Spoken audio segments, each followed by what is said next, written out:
کہ جو لوگ اللہ کے نافرمان ہیں انہیں زنجیروں میں جکڑ کے جہنم کی آگ کی طرف دھکیلا جائے گا اور کہا جائے گا انہ کان لا یؤمن باللہ العظیم، اے اللہ اس کا جرم کیا ہے کہ اس کو آگ میں پھینکا جا رہا ہے، اللہ ہم سب کو محفوظ رکھے۔ اللہ کہے گا یہ دو بہت بڑے جرم کر کے آیا ہے، ایک خالق کا حق اس نے ادا نہیں کیا اور ایک مخلوق کا حق ادا نہیں کیا۔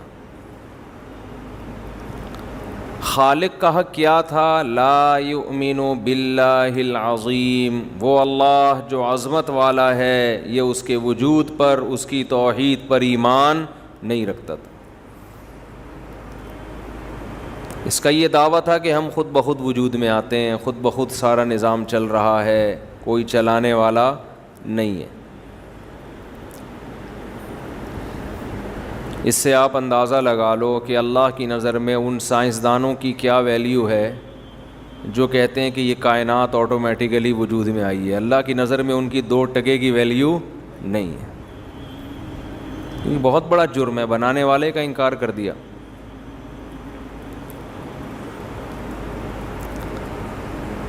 کوئی چیز وجود میں آتی ہے، سب سے پہلے پوچھا جاتا ہے کس نے بنایا۔ کوئی بھی چیز جس میں تھوڑی سی بھی ڈیزائننگ ہو، تھوڑی سی بھی مینجمنٹ ہو، کبھی نہیں کوئی کہتا کہ یہ آٹومیٹیکلی خود بخود بن گیا۔ کمال کی بات یہ ہے جس کمپنی نے بنایا اس کمپنی کا انکار کوئی نہیں کرتا۔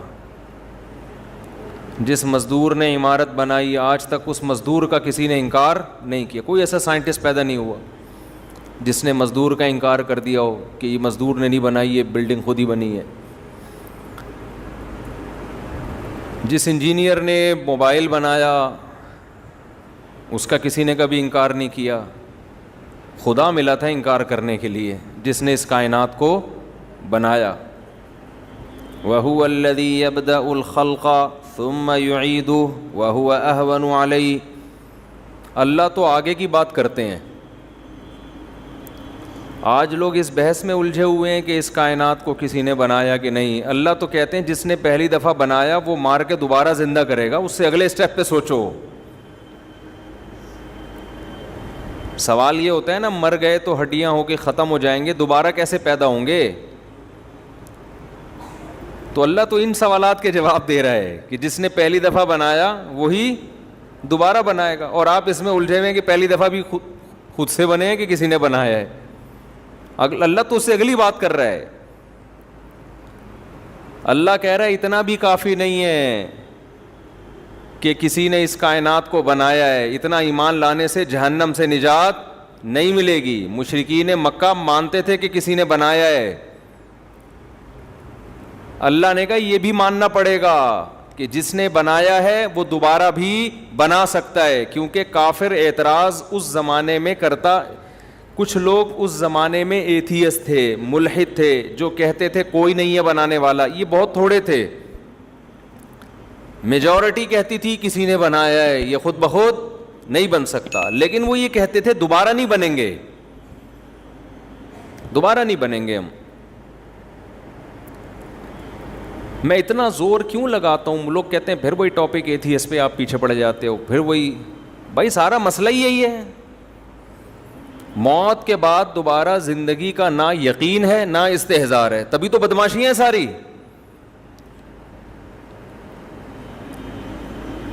دیکھو آپ کو پتا ہو کہ 50-60 سال کے بعد میں نے وہاں سیٹل ہو جانا ہے۔ لوگ جاتے ہیں نا، امریکہ جاتے ہیں جاب کے لیے، سعودیہ جاتے ہیں، ان کو پتا ہے یار 60 سال میں ریٹائر ہو کے ہم نے کہاں آنا ہے؟ پاکستان آنا ہے۔ تو تیاری شروع کر دیتے ہیں نا، یار یہاں پہلے سے دکانیں خرید کے رکھو، ہوٹل بناؤ، کیونکہ ہم نے بالآخر ریٹائر ہو کے آنا کہاں ہے؟ پاکستان موو کرنا ہے، فیملی ہماری وہیں ہے، قبر تک کے لیے جگہ دیکھ لیں گے۔ تو بھائی ہم نے موو کر کے آنا پاکستان ہے واپس، تو ہم یہیں پر سیٹلمنٹ کے لیے یہاں پر جو ہے نا، میں نے بہت سے لوگ دیکھے ہیں سعودیہ میں جاب کر رہے ہیں، یہاں پراپرٹی خریدنے ہیں۔ کیوں؟ بھائی یار جتنے بھی سال ہوں 50-60 سال کے بعد تو بالآخر ہم نے کہاں جانا ہے, تو پیسہ یہاں بھیج رہے ہیں یار, بحریہ ٹاؤن میں 2 پلاٹ لے لو, 2 ناظم آباد میں لے لو, سنا ہے نیا ناظم آباد پانی میں نہیں ڈوبا, صحیح ہے نا, مجھے کوئی کمیشن نہیں ملے گا اس پہ, تو سنا ہے جی یہ ہو جائے گا یہ ہو جائے گا, اس طرح کر کے نا. بات ایک چھوٹی سی کر دوں, میں کبھی کسی ہوٹل میں کھانا کھانے جاؤں, ہوٹل کے مالکان مجھ سے ویڈیو بنوا لیتے ہیں, کھانا کیسا لگا, میں بولتا ہوں بہت اچھا لگا, بولنا پڑتا ہے نا, یہ تھوڑی بولوں گا کہ بالکل بھی اچھا نہیں لگا. تو وہ ویڈیو چلتی آتی ہے, لوگ یہ سمجھتے ہیں کہ شاید میں جو جیسے فنکار اداکار لوگ ہوتے ہیں نا, وہ کمپنی کی مشہوری کے لیے کھاتے ہیں اور کہتے ہیں آئیے آپ بھی یہیں کباب کھائیے اور بہت اچھے ہیں. تو میرا یہ کام نہیں ہے, نہ مجھے کمیشن ملتا ہے نہ کوئی پیسے, نہ میں کسی کی پبلسٹی کے لیے جاتا ہوں. جا کے لوگ کیش کرا لیتے ہیں, چلے گئے تو لوگوں نے کیش بھی کرا, اب ان کو منع نہیں کیا جا سکتا اس وقت پہ. ہم تو ویسی تفریح میں کہیں چلے گئے, اب وہ فوراً کہتے ہیں مفتی صاحب ایک ذرا آپ تھوڑا سا ویڈیو ریکارڈ کروا دیں, کیسا لگا کھانا. تو اب میں نہیں, یہ غیر اخلاقی حرکت ہوتی ہے نا کہ آدمی کیسے منع کرے اس کو. میں بولتا ہوں ماشاء اللہ بہت اچھا لگا کھانا. تو یہ وہی ہے 50-50 میں جو کمنٹری کروا رہا تھا نا, بندوق پیچھے رکھی ہوئی تھی, وہ کہہ رہا سلیم اللہ بہت اچھا ہاکی کھیل رہا ہے نا, 50-50 آتا تھا, اس میں دکھایا ہاکی کی کمنٹری ہو رہی ہے, سلیم اللہ بہت اچھا کھیل رہا ہے. لوگ کہہ رہے ہیں بھائی سلیم اللہ تو کھیل ہی نہیں رہا صحیح طریقے سے, وہ کہہ رہا نہیں بہت اچھا کھیل رہا ہے. لوگوں نے کہا یار ہم جا رہے ہیں اسٹیڈیم چھوڑ کے, کہہ رہے تم جہنم میں جاؤ, سلیم اللہ بہت اچھا کھیل رہا ہے. آخر میں رونے لگا کہ اللہ کی قسم بہت اچھا کھیل رہا ہے, روتے روتے بتا رہا ہے, کیمرے میں دکھایا پیچھے پسٹل رکھی ہوئی ہے اس کے یہاں نا. اس میں یہ شو کروایا تھا کہ کمنٹری کرنے والوں کو بھی نا ایک بعض دفعہ خرید لیتے ہیں, واللہ عالم اللہ ہی جانے صحیح ہے غلط ہے, لیکن وہ بھی کسی کھلاڑی کو اوپر لے جا رہے ہیں, کسی کو. دنیا میں ہر چیز اب ایک وہ بن چکی ہے نا, کمرشل ہو چکی ہے ہر چیز.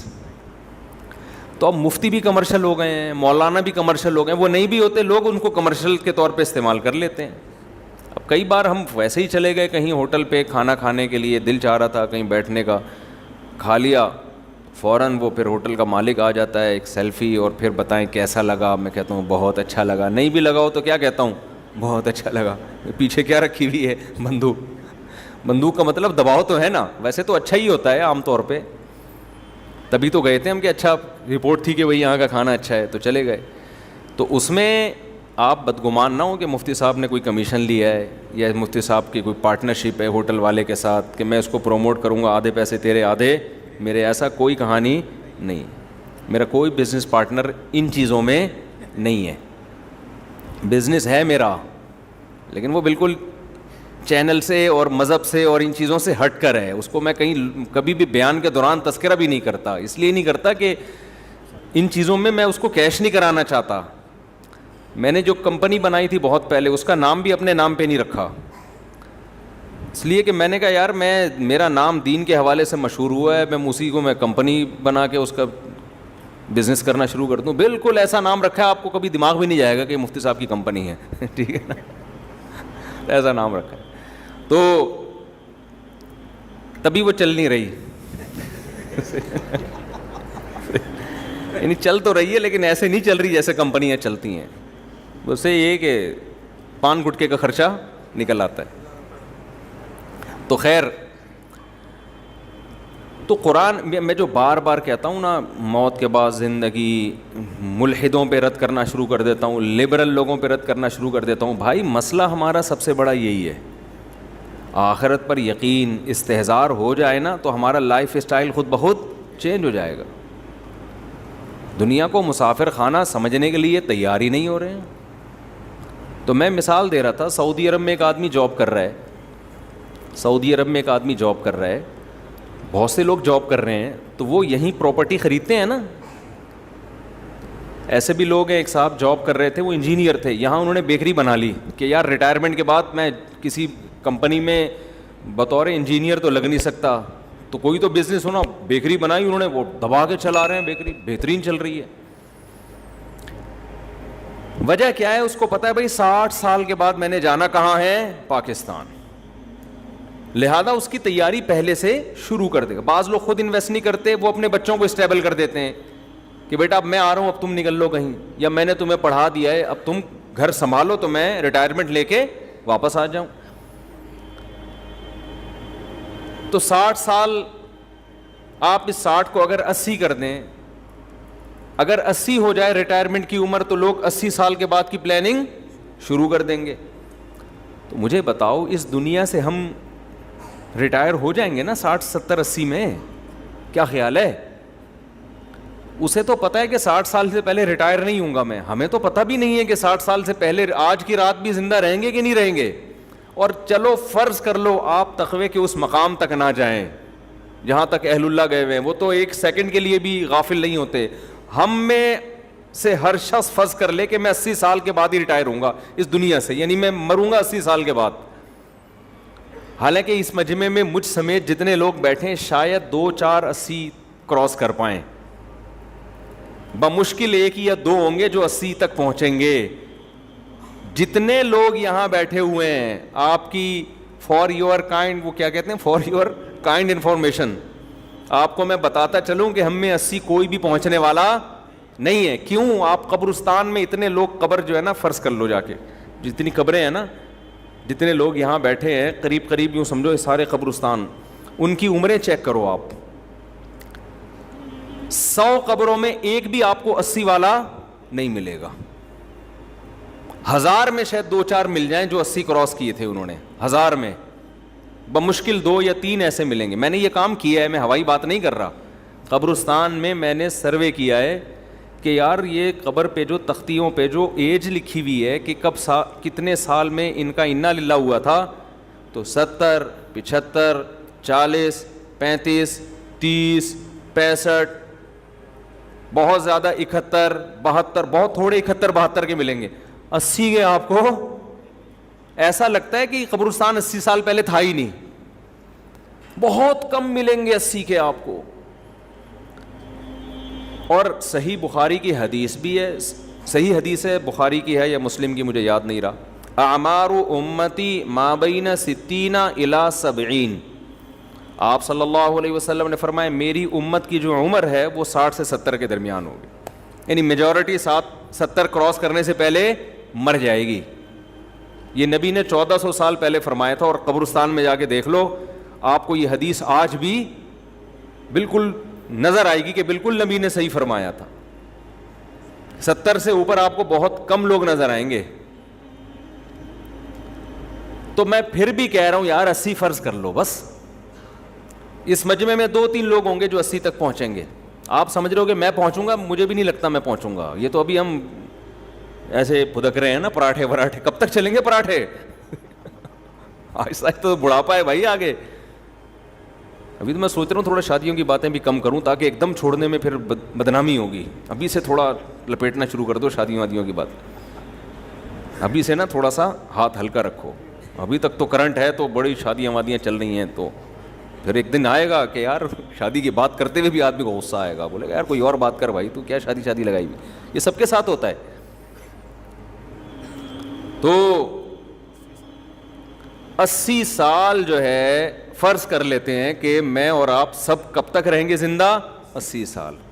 یار آپ سعودیہ میں ہو, آپ کو یہ ہو کہ 80 سال کے بعد ریٹائر ہو جاؤ گے, آپ 30 سال پہلے سے پلاننگ کرنا شروع کر دیتے ہو. سارا کبھی بھی سرمایہ, کوئی بھی پاگل آدمی ایسا نہیں ہے تاجر جو سارا پروفٹ کھا جاتا ہو. کبھی دیکھا آپ نے؟ سارا پروفٹ کباب برگر اور اس میں اڑا دیتا ہو. کچھ نہ کچھ کوئی پراپرٹی لے لیتا ہے, بھائی کپڑے بنا لے گا, گاڑی, میرا بیان سنا ہوا ہوگا تو گاڑی اچھی رکھ لے گا, بیوی اچھی رکھ لے گا, کپڑے اچھے رکھ لے گا, کھا اچھا لے گا. اس کے بعد اگر 20 دفعہ بھی میرا بیان سنا ہوگا پھر بھی جو بچے گا کہے گا یار چلو صدقہ بھی کر لیا, اب پراپرٹی لے لو نا. یہاں تو ہم بھی کہتے ہیں کہ اب لے لو, بچوں کے لیے کچھ بچا لو. اس اسٹیج پہ تو ہم بھی کہتے ہیں بھائی اچھا کھا لیا, اچھی گاڑی بھی ہے, اچھا پہن لیا, اچھی بیوی بھی ہے, بچوں کو پڑھا بھی دیا, اب جو بچ رہا ہے اس میں سے صدقہ بھی کرو اور باقی پراپرٹی لے کے ڈال دو تاکہ مرنے کے بعد بچوں کے کام آ جائے. تو لوگ مرنے کے بعد کیا, مرنے سے پہلے اپنے لیے بھی پراپرٹی لے کے ڈال دیتے ہیں, ہمارے کام آ جائے گی. تو جتنی فکر انسان اس 80 سال کی زندگی کے لیے کر رہا ہوتا ہے جس کی پل کا بھی اعتبار نہیں ہے کہ کل میں زندہ بھی رہوں گا کہ نہیں. دیکھو ہم نے اپنی زندگی میں لوگ دیکھے ہیں, بہت پیسہ لگا کے کروڑوں روپے کا بنگلہ تیار ہوا, جس دن تیار ہوا اسی دن اٹیک ہوا, انتقال ہو گیا. ایک دو واقعات نہیں ہیں, گھر دیکھنا نصیب نہیں ہوا, رہنا نصیب نہیں ہوا. ہم بچپن میں دیکھتے تھے کہ جب بھی کوئی گھر بناتا تھا نا تو اس کو بڑی بوڑھی عورتیں اور بڑے بوڑھے دعا دیتے تھے, اللہ رہنا نصیب کرے. ہم کہتے تھے یہ کیا مطلب ہے, بنایا ہے تو رہے گا نا. پھر جب ہم نے موتیں دیکھی نا کہ بسا اوقات بناتا کوئی اور ہے, رہتا کوئی اور ہے, پھر ہمیں یہ بڑے بوڑھوں کی یہ دعا سمجھ میں آئی کہ یہ انہوں نے اصل میں زندگی میں دیکھے ہوئے ہیں, کروڑوں روپے لگا کے بناتے ہیں, رہنا نصیب نہیں ہوتا, وارثین مزے اڑا رہے ہوتے ہیں اس میں, اور وہ کون سا رہتے ہیں, وہ بھی بیچ باچ دیتے ہیں. اور ابا کو 2-3 دن یاد رکھتے ہیں, اس کے بعد ابا مارکیٹ سے, پہلے مارکیٹ سے شارٹ ہوئے, اب دماغ سے شارٹ, ابا کو بھی بھول جاتے ہیں. اور جتنا بڑا گھر ہوگا ابا اتنی جلدی آپ کے دماغ سے نکلیں گے, کیونکہ جتنا انسان کا پاس پیسہ ہوتا ہے نا, ابا اماں کو اتنی جلدی بھولتا ہے. غریب آدمی پھر بھی یاد رکھ لیتا ہے اپنے ابا کو. جتنی عیاشی آتی ہے تو رشتے اتنے ہی کمزور ہوتے ہیں, جتنی غربت ہوتی ہے رشتے, غریب کے پاس رشتوں کے علاوہ کچھ ہے نہیں نا, وہ رشتوں کو پھر بھی یاد رکھ لیتا ہے. تو اس لیے میں بار بار اس پہ بات کرتا ہوں, قبر کا کے بعد زندگی ہے, اور اس کے عقلی دلائل لیتا ہوں, کیونکہ یہ دور ہے آج کل لوگوں نے عقل کو اپنا باپ بنا لیے. بنانا بھی چاہیے, اسلام بھی عقل استعمال کرنے کا حکم دیتا ہے, لیکن اس عقل کو ایسا باپ بنایا ہے کہ وہ غلط گائیڈ کر رہی ہے, غلط گائیڈ کر رہی ہے وہ عقل. تو میں یہ کر رہا تھا کہ جیسے ایک آدمی امریکہ میں ہو, سعودیہ میں, اس کو پتا ہے واپس میں نے اپنے کنٹری میں آنا ہے, وہ تیاری کرتا ہے نا. تو اگر مجھے اور آپ کو 100% یقین ہے کہ مرنے کے بعد زندگی ہے, تو یار یہاں آپ کو آنا تھا 10 سال کے لیے, 60 سال میں ریٹائر ہو کر آ رہے ہو تو عمر ہے 60 سے 70, 10 سال کے لیے تو اتنی پلاننگ کر رہے ہو کہ میں 10 سال کیسے گزاروں گا. اور جہاں مرنے کے بعد کروڑوں اربوں سال رہنا ہے, اس کے لیے ذرہ برابر بھی کوئی پلاننگ نہیں ہے. تو اتنی لنگڑی لولی کہ وہ ایسی پلاننگ ہے کہ ٹرائی کر کے دیکھ لیتے ہیں, اگر قبر نکل آئی تو بچ جائیں گے, نہیں ہوئی تو چلو, یعنی اگر بالفرض عذاب قبر سچی مچی کا ہو گیا تو کچھ تو تھوڑا سا تو کر کے جاؤ نا. ایسا ایمان چل رہا ہے. یعنی ایک آدمی کا یہ یقین ہے کہ میں سعودی عرب میں رہ رہا ہوں, مجھے یہاں کی گورنمنٹ کبھی بھی نہیں نکالے گی, مجھے یہاں 10 سال بعد نیشنلٹی مل جائے گی, لیکن ایک امکان ہوتا ہے کہ اگر نہیں ملی تو مجھے اپنے کنٹری واپس جانا ہے, تو ایک آدھ گٹکے کی دکان لے کے وہاں بھی ڈال دو. وہ ایسے انویسٹمنٹ کرے گا کہ بالفرض اگر نہیں ملی تو یار تھوڑا سا تو انتظام کرو نا, بالکل ہی روڈ پہ نہ آ جائے. باقی انویسٹمنٹ وہ ساری وہیں کرے گا جہاں کی نیشنلٹی کی اس کو امید ہے. سمجھ رہے ہو؟ تو ہمارا آخرت پر ایسا لنگڑا لولا ایمان ہے کہ ہمارا خیال ہے کہ ہمیں نیشنلٹی تو یہی کی ملے گی دنیا کی. بالفرض اگر مر گئے, بالفرض 1% چانس ہے کہ اسلام کی بات سچی نکلی اور موت کے بعد دوبارہ زندگی ہوئی اور جنت جہنم برحق نکلا, تو یار ایک گٹکے کی دکان ہی تھوڑی سی کھلوا لو وہاں جا کے جنت کے لیے. تھوڑا سا وائپر والے کو 20 روپے پکڑا دو, شاید قیامت کے دن کام آ جائے. کیا خیال ہے؟ وہ جو وائپر لگا رہے ہوتے ہیں نا گاڑی پہ, یار تھوڑا سا ایسا کرو کہ آج اماں کے پاؤں تو بات ہو, شاید جنت مل جائے. یہ چل, اس سے زیادہ نہیں آگے بڑھ رہا آدمی. آج جمعے کی نماز پڑھ لو, ہو سکتا ہے قبر صحیح ہو. اب فجر کی کون پڑھے یار, صحیح نا, فجر کی تو بڑی مشکل کام ہے. فجر کی وہ پڑھے گا جس کو سچی مچی کا یقین ہوگا کہ بھائی واقعی اللہ قیامت کے دن نماز کا حساب لے گا.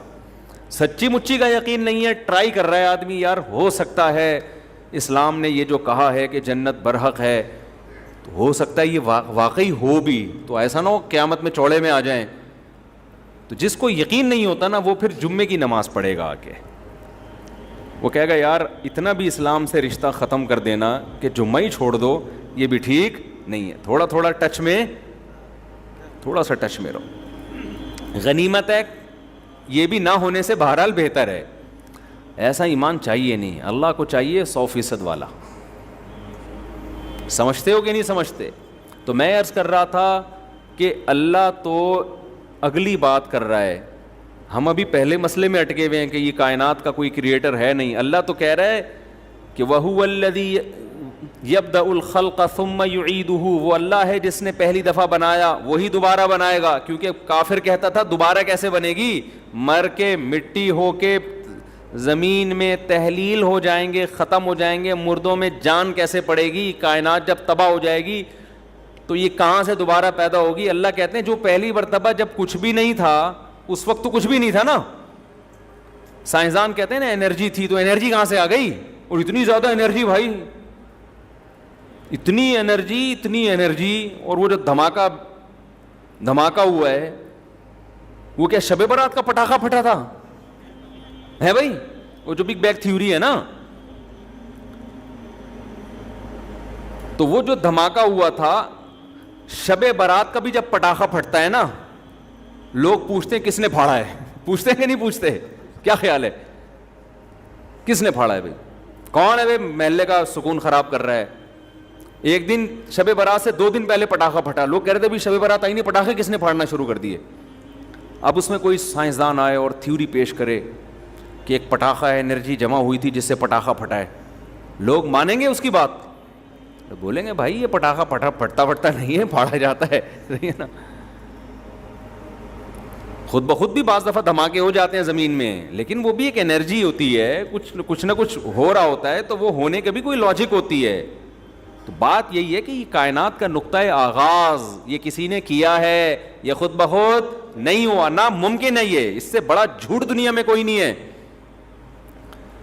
تو قرآن تو اگلی بات کر رہا ہے کہ تم بار بار قبروں کو جھانک کے مردوں کو پھاڑ کے دیکھتے ہو کہ یہ تو سارے ختم ہو گئے، دوبارہ کیسے زندہ ہوں گے. اللہ کہیں گے ذرا ماضی کی طرف جاؤ، تمہیں اس کائنات میں ایک ذرہ بھی نظر نہیں آئے گا. اس نے اپنی قدرت سے 7 آسمان بنا دیے، سورج، چاند، ستارے، کہکشائیں، اتنا بڑا نظام، اور پورے انسان اور جانور اور سمندر کی مچھلیاں، اور اتنی لاکھوں قسم کی مچھلیاں ہیں، اتنی لاکھوں قسم کے سمندر کی مخلوق ہیں، اڑنے والے پرندے. اولم یروا الی الطیر فوقہم صافات ویقبضن.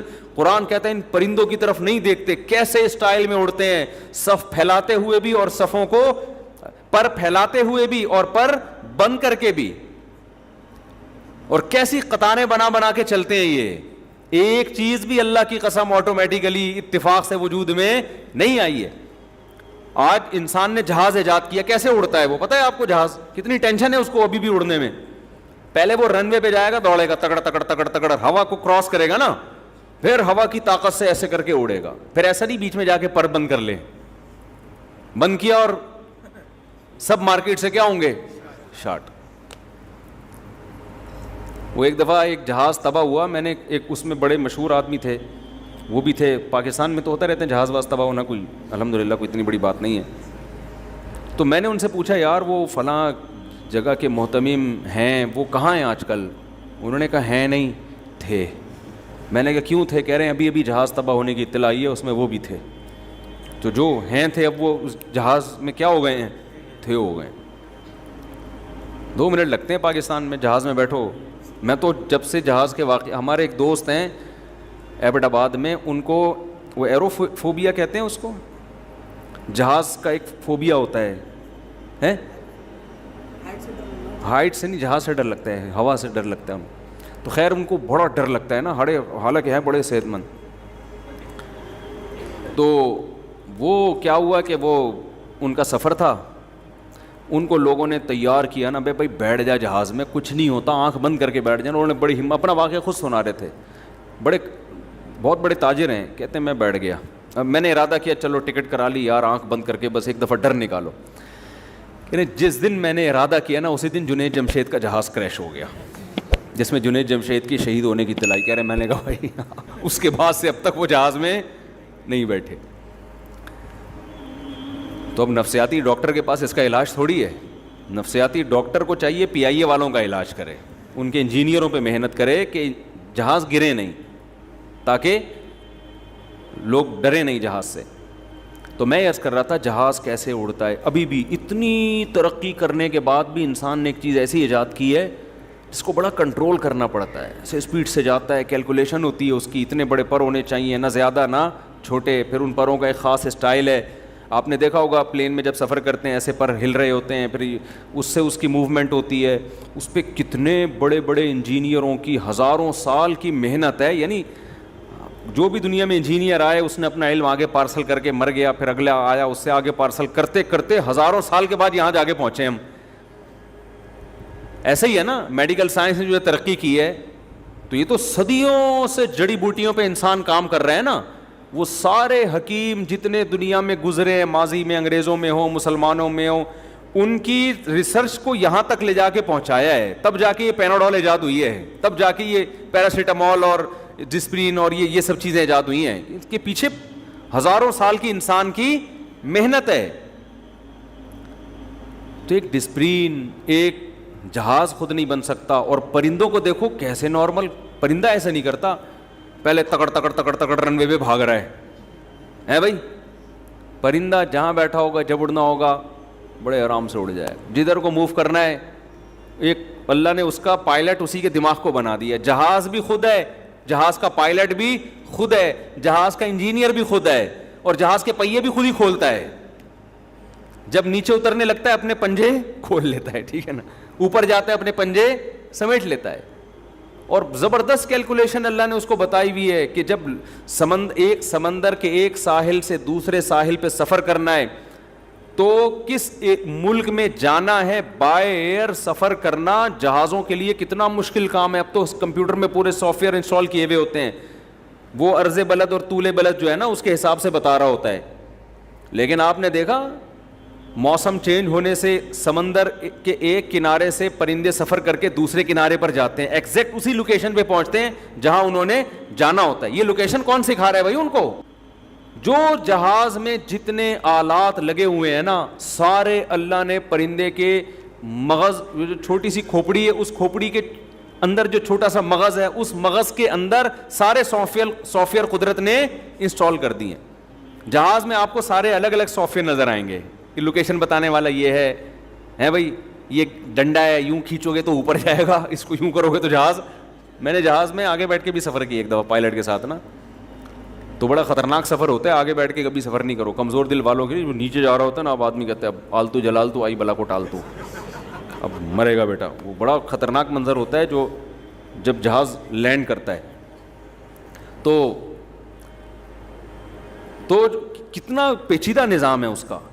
لیکن پرندہ ایک ایسا جہاز ہے جب وہ اڑتا ہے تو یار وہ جو کرو ٹریگنومیٹری کی جو ایکویشنز ہیں جس کی وجہ سے اس نے لمبے لمبے سفر کرنے ہیں, وہ سافٹ ویئر بھی اسی دماغ کے اندر انسٹال ہوئے ہوئے ہیں, اور الگ سے نظر بھی نہیں آ رہے کہ ایک مشین یہ والی ہے. وہی مغز ہے, نکال کے ڈبل روٹی کے ساتھ کھا جاؤ آپ اس کو. ہمیں تو کچھ نظر نہیں آ رہا. کیا نظام ہے یار خدا کا, کیا نظام ہے. اسی کو کہ بھائی جب ٹرن کرنا ہے تو جہاز کو جب مڑنا ہوتا ہے اتنی مشینیں اندر لگی ہوئی ہیں, اتنے سارے سسٹم لگے ہوئے ہیں. ایک دفعہ PIA کے پائلٹ نے ہمیں بتایا کہ ہم پشاور جا رہے تھے تو پہیے ہی نہیں کھلے ہمارے. میں نے ان سے پوچھا کبھی کوئی عظیم واقعہ ہوا آپ کی زندگی میں؟ انہوں نے 15-20 سال پرانا واقعہ بتایا کہ PIA کا جہاز جا رہا تھا پشاور, اور PIA والے ناراض نہ ہو جائیں, وہ پھر کہتے ہیں آپ ایسی باتیں کیوں کر رہے ہیں, وہ پہیے ہی نہیں کھلے. تو خیر وہ انہوں نے کھول دیے مینول نا, پانا وانا لے کے کسی طریقے سے کھول دیے, جہاز بچ گیا. پرانی بات ہے, اب ایسے جہاز نہیں, اب الحمدللہ سب سیٹ ہے.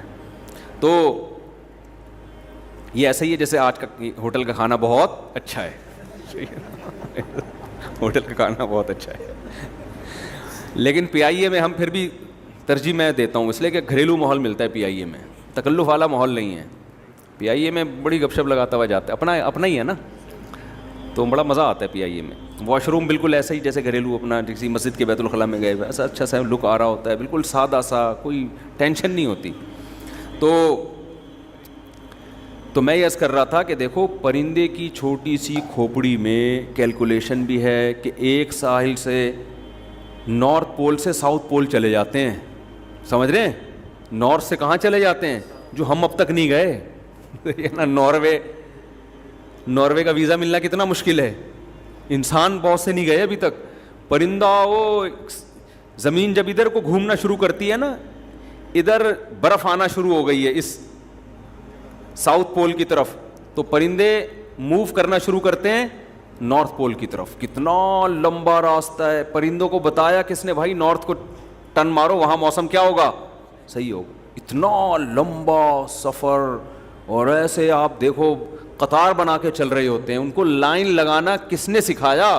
ہم تو اب تک قوم کو نہیں سکھا سکے لائن لگانا ہے بھائی. انسان اب تک, کچھ ملکوں میں تو لائن لگی ہوتی ہے, لیکن بہت سے ملکوں میں ابھی بھی لائن نہیں لگی ہوتی. ہر آدمی لائن توڑ کے گھسنے کی کوشش ہوتی ہے کہ پہلے میں. ابھی تک دنیا انسانوں کو اتنا مینج نہیں کر سکی ہے, اتنی محنتوں کے باوجود. حکومتی سطح پہ بھی محنتیں, لیکن اب تک ایسا نہیں کہ پوری دنیا میں انسان سارے لائن میں لگ گئے ہوں. لائن توڑ کے لوگ کتا مانگنے کے لیے آتے ہیں. وہ میں نے سنایا تھا نا واقعہ, ایک آدمی کی بیوی مر گئی, کتے نے کاٹا تھا اس کو. تو وہ اگلے دن کیا ہوا ہے کہ تعزیت والوں کی لائن لگ گئی کہ یار تمہاری جوان بیوی مر گئی, کتے نے کاٹا. تو وہ لائن لگ گئی ہے, تو ایک آدمی لائن توڑ کے آیا. وہ لائن سے مجھے بات یاد آیا, لائن توڑ کے آیا اور اس بندے سے کہتے ایک دن کے لیے کتا مل جائے گا ادھار. تو اس نے تھپڑ مار کے بولا, ابے لائن میں لگ جا کے تو کیا سمجھ رہا ہے, یہ تعزیت کے لیے آئے ہوئے, سارے کتے کے لیے آئے ہوئے یہاں پہ, ٹھیک ہے نا.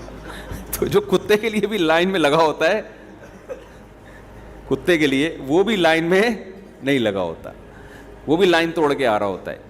لیکن پرندے جب لمبے لمبے سفر کرتے ہیں, کیسا لائن لگا کے لائن میں سفر کرتے ہیں, دیکھا ہے نا. تبھی تو قرآن کہتا ہے اولم یروا الی الطیر, ارے کیا دیکھا نہیں انہوں نے, انداز دیکھو. یہ نہیں کہا دیکھو ان پرندوں کی طرف, نہ ابے دیکھا نہیں ہے تم نے, باتیں کیسی کر رہے ہو تم تو ایسی باتیں کر رہے ہو جیسے تم گھننے ہو, تم نے کچھ دیکھا ہی نہیں ہے دنیا میں. تو سب اپنی آنکھوں سے دیکھ رہے ہو, اس کے بعد کیسے اعتراض کرتے ہو کہ خدا دوبارہ کیسے زندہ کرے گا, اور خدا کے کیا احسانات ہیں, خدا ہے بھی کہ نہیں ہے. تم یہ کیسی باتیں کر رہے ہو, یہ سب دیکھا نہیں اپنی آنکھوں سے تم نے. تو لائن لگا کے. اور آپ کو پتا ہے پرندوں میں جو سب سے آگے ہوتا ہے نا, آپ کبھی تحقیق کریں, گوروں نے کی ہوئی ہیں تحقیقات, پڑھ لیں آپ ان کی تحقیقیں. وہ کیا کہتے ہیں, جو سب سے آگے ہوگا نا لائن میں, اس ترتیب سے لائن میں سفر کرتے ہیں کہ سب سے آگے والا پرندہ ہوا کاٹ رہا ہوتا ہے. سمجھ رہے ہیں, سب سے آگے والا پرندہ کیا کرتا ہے, ہوا کاٹتا ہے. کیونکہ ہوا کے مخالف چلنے میں مشکل ہوتی ہے, تھوڑی دیر میں وہ پیچھے آتا ہے, دوسرا آگے آ جاتا ہے. سمجھ رہے ہو, دوسرا آگے آتا ہے, پھر یہ جو پیچھے گیا ہے یہ اور پیچھے آئے گا, اس سے جو آگے والا ہے وہ اس کی جگہ سنبھال لے گا. ایسے تمام پرندے اپنی ڈیوٹی پوری کرتے ہیں. جگہ جیسے ہم جنازے کی چارپائی میں کندھا دے رہے ہوتے ہیں نا, بھائی میں تھک گیا ہوں اب تو آ جا آگے, وہاں پھر بھی ہم اس ڈسپلن کو قائم نہیں رکھ سکتے. بعض دفعہ ایک ہی آدمی کا کندھا تھک جاتا ہے, وہ ایک موٹے آدمی کا انتقال ہو گیا, اس کے بچے کندھا ہی نہیں دے رہے تھے, سوری اس میت کو کوئی کندھا ہی نہیں دے رہا تھا. تو بچوں نے کہا کہ بھائی کندھا دو, لوگوں نے کہا ہم نے تھوڑی مارا ہے اس کو جو ہم کندھا دیں بھائی, کیونکہ بھاری آدمی تھا نا. تو بعض دفعہ ایسے ہوتا ہے, شروع میں دکھانے کے لیے سب نے کندھا دے دیا, اس کے بعد آہستہ آہستہ کھسکنا شروع. وہ مینجمنٹ جو جنازے کی چارپائی میں نہیں ہوتی, وہ مینجمنٹ آپ کو سینکڑوں کلومیٹر کا سفر کرتے ہوئے پرندوں میں نظر آئے گی. وہ کبھی ایسا نہیں کرتے کہ اب تو ہے نا, ہم اگر ایسے ہوتے ہیں نا, ایک بندہ ہوا کاٹتے ہوئے آگے جا رہا ہے, ہم کہتے ہیں جب تک مر نہیں جاتا نہیں اسی کو جانے سے بیٹا, تو آیا کیوں آگے, ایسا ہی ہوتا نا. ہاں, ہم کہتے تو آگے آیا کیوں. وہ کہہ رہا تھا ابے یار کوئی بندہ میری سیٹ سنبھالے تو میں پیچھے جاؤں, اگلا سیٹ ہی نہیں سنبھالتا, اور اگر وہ سیٹ چھوڑ دیتا تو پچھلا اور پیچھے ہو جاتا جا کے گھننا بن کے, سارے وہ چلے جاتے نارتھ سے ساؤتھ کی طرف, سوال ہی پیدا نہیں ہوتا. کیسا نظام خدا نے ان پرندوں کی چھوٹی سی کھوپڑی میں ڈال دیا کہ بھائی باریاں تبدیل ہوں گی, سب کا احترام کرنا ہے, قطار میں لگنا ہے, اور تمیز سے ہنسی خوشی سب نے مل جل کے سفر کرنا ہے. مچھلیوں کے آپ اسفار دیکھیں سمندروں میں, ایک کنارے سے کچھوے ایک جگہ انڈے دیتے ہیں, وہاں سے موو کر کے پتہ نہیں کہاں چلے جاتے ہیں. ہمارے ایک رشتے دار تھے سمندر میں نا, انہوں نے مجھے بتایا کہ سائنسدان آئے ہوئے ہیں ہمارے شپ پہ. کیوں آئے ہوئے ہیں, کچھوے کے اوپر انہوں نے ایک آلہ لگایا ہے کہ یہ کمبخت میں اس لیے کہہ رہا ہوں کہ جو کام ہم نہیں کر سکتے, تو کچھوا ہو گیا یار, ہم سے بھی آگے نکل گیا ہے, اس لیے مجھے غصہ آ رہا ہے کچھوے کے اوپر. انڈے دیتا ہے ایک جگہ اور پھر موو کر کے سینکڑوں کلومیٹر کا فاصلہ طے کر کے کہیں چلا جاتا ہے. یہ کچھوا تھا یا کوئی مچھلی تھی, اور جب انڈوں سے بچے نکلنے کا وقت آتا ہے نا, تو وہ اتنا لمبا سفر کر کے واپس اسی جگہ آتا ہے. تو سائنسدان یہ دیکھ رہے تھے کہ اس کو اتنی زبردست کیلکولیشن اور یہ بالکل صحیح صحیح فاصلہ طے کیسے کر لیتا ہے یہ؟ تو پتہ یہ چلا کہ جی ان کا مواصلاتی رابطہ ہے آپس میں، بچے جب نکلتے ہیں تو کچھ آپس میں ان کا کوئی کنیکشن ہے. تو وہ کیا کنیکشن ہے اس کو ٹریس کرنے کے لیے آئے تھے. کیسا خدا نے نظام بنایا یار، سینکڑوں کلومیٹر کا فاصلہ طے ہو جاتا ہے، وہیں سے ان کے آپس کے مواصلاتی رابطے بھی ہوتے ہیں. تو یہ ہے احسن کل شیء خلقہ ثم ہدی، جس نے ہر چیز کو بہترین انداز سے بنایا اور اسے اس کی فطرت کے راستے پہ چلا دیا. تو اس لیے اللہ تو اگلے اسٹیپ کی بات کرتا ہے. اللہ کہتے ہیں یہ جو کہتے ہیں نا کہ بنانے والا کوئی نہیں ہے، تو بالکل پاگل قسم کے لوگ ہیں. اگر تم یہ ایمان لے آئے نا کہ اللہ نے بنایا ہے، تو اس خوش فہمی میں نہ رہنا کہ تمہیں جہنم سے نجات مل جائے گی. یہ کچھ بھی نہیں ہے، کوئی بڑی بات نہیں ہے. تمہیں اگلی بات پہ ایمان لانا پڑے گا کہ جس نے پہلی مرتبہ بنایا اس کے لیے دوبارہ بنانا بھی کوئی مشکل نہیں ہے، اور وہ بنائے گا دوبارہ. اصل تو یہ پھٹا ہے ہمارا، کیونکہ آپ نے اگر مان بھی لیا کہ اللہ نے اس کائنات کو بنایا ہے اور دوبارہ زندگی کے آپ اگر قائل نہیں ہیں تو اس ماننے کا کوئی فائدہ نہیں ہے. کرو گے کیا آپ بولو کہ مر کے مٹی ہو کے ختم ہو گیا. تو خدا کی مان کے چلو یا نہ مان کے چلو، دونوں کا انجام کیا ہو جائے گا؟ سیم. انجام دونوں کا جب سیم ہے تو عبادت کر لی ٹھیک ہے، نہیں کری تو بھی ٹھیک ہے. ماں کی قدموں میں جنت تلاش کر لی ٹھیک ہے، نہیں تلاش کی تو بھی ٹھیک ہے، کیونکہ جنت ہے تو کچھ بھی نہیں. ایک ڈائلاگ ہے کہ ایک اماں کے قدموں میں جنت تلاش کر رہا ہوں، لیکن جس کو جنت پہ یقین ہے نا وہ اماں کے قدموں میں سچی مچی کی جنت تلاش کرے گا. سمجھتے ہو کہ نہیں سمجھتے؟ وہ ابا کے پیشانی میں سچی مچی کی جنت تلاش کرے گا، وہ برداشت کرے گا ابا کی.